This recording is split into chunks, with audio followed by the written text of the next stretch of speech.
The U.S. destroyed Venezuela's military infrastructure during Maduro's capture. Here's what President Trump had to say about the operation. At my direction, the United States Armed Forces conducted an extraordinary military operation in the capital of Venezuela. Air, land, and sea was used to launch a spectacular assault, and it was an assault like people have not seen since World War II. This was one of the most stunning, effective, and powerful displays of American military might and competence in American history. Retired four-star General Jack Keane joins me now. General, that operation, this is my opinion, it was brilliantly executed. No disagreement on that from you, I take it.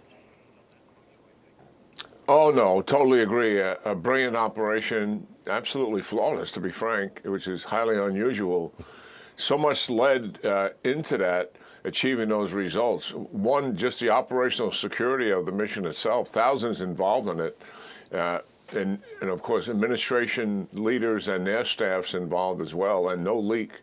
Thank God for that. And the intelligence was clearly exquisite to be able to know exactly where Maduro was and what they could do about it. He was inside a military base, his compound, and yet we were able to get in there with a relatively small force and get him out in a matter of minutes. General, I'm told that AI helped in this operation, specifically Palantir, which uses AI in military software. Do you know anything about that?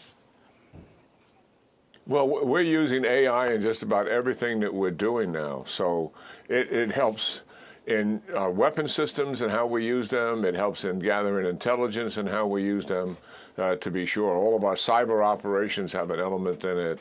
So, yeah, AI has expanded, as it is in everyday life in America.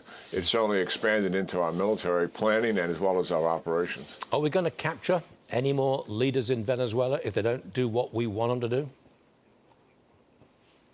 Well, that's the question. I mean, the big decision that's been made here, one is to capture Maduro and his wife, and we've successfully done that. The second big decision is not to physically depose the Maduro regime and the three thugs that are running it. One is the vice president, the defense minister, and the interior minister.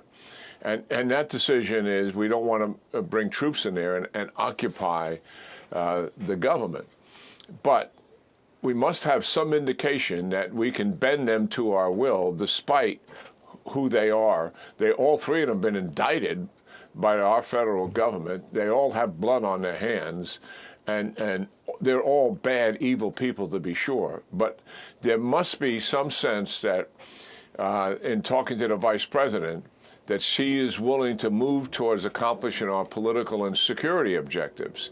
And that remains to be seen. I mean, she started out being defiant and non-compliant, and then last night publicly, she seemed to indicate that she would work with us. Obviously, somebody has spoken to her. Look, we have unbelievable leverage here, Stuart. Just think about it. We could have killed Maduro in his compound if we wanted to and just blew it up.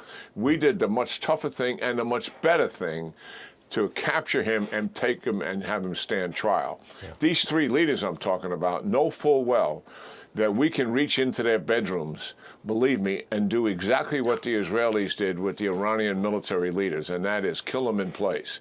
Or we can try to motivate them to help them achieve our objectives, and as a possibility and reward for that, is giving them a break and amnesty from our court system, something I think they would likely find attractive. But all that remains to be seen. We're in early stages here. We have huge leverage over these people, and we'll see if they are going to move in that direction. What do we want them to do?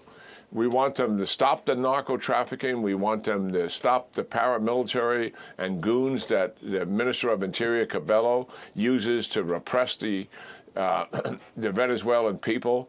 We know full well that the oil reserves are used for their benefit when they sell them, and we're going to continue to quarantine that to get their attention, that we're dead serious and we're not leaving. And our Navy flotilla with ground troops not too far away is there as another option. And if anyone doubts the sincerity of the President of the United States after multiple times trying to get Maduro to leave the country and take an exile and an amnesty deal, and his people around him said he always had the conclusion that Trump was bluffing. Well, we saw what happened with that thought process. I doubt seriously these people believe that President Trump is bluffing, but it remains to be seen. Yeah. We're moving towards eventually a democratic state, for sure. And listen, this is not Bosnia-Herzegovina, Iraq, or Afghanistan, Stuart, so our audience understands. We're not about nation building here. There's a democratic structure in place, albeit in the wrong hands. National Assembly, legislature, Supreme Court, an executive branch, a civil society out there that used to flourish. Once we move towards elections and get another democratic elected official in there running the country, or at least have them transition to that, the civil society will flourish again in Venezuela. Why aren't they in the streets celebrating? Yeah. Because they know the goons and thugs are still out there. Yep. So yes, early stages here. Can you deal with this one real fast, General? President Trump has threatened to come to the assistance of Iranian protesters if Tehran's leadership is harsh with them or shoots them in the street. What could President Trump do to help the Iranian people if they are indeed attacked by the security forces at Tehran? Well, I think the implied threat here, and I'm delighted to see him do it, Ronald Reagan in 1986, when the demonstrators were in the streets by the hundreds of thousands against the Marcos regime, which was a dictatorship to be sure, he told them in no uncertain terms, I'm going to hold you accountable if you fire on those people. And I think that's where we are here. So I do believe we're at a tipping point. The Iranian leadership and the goons that they use to go into the streets and kill the people, as they have done in the past, to clear the streets, they're debating in their minds, should they do? They've done some of it, but not wholeheartedly. And the people themselves are saying, well, how long should we continue this? How long should we be willing to risk our lives to do this?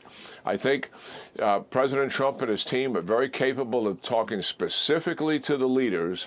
We will hold you personally accountable if you fire on those protesters.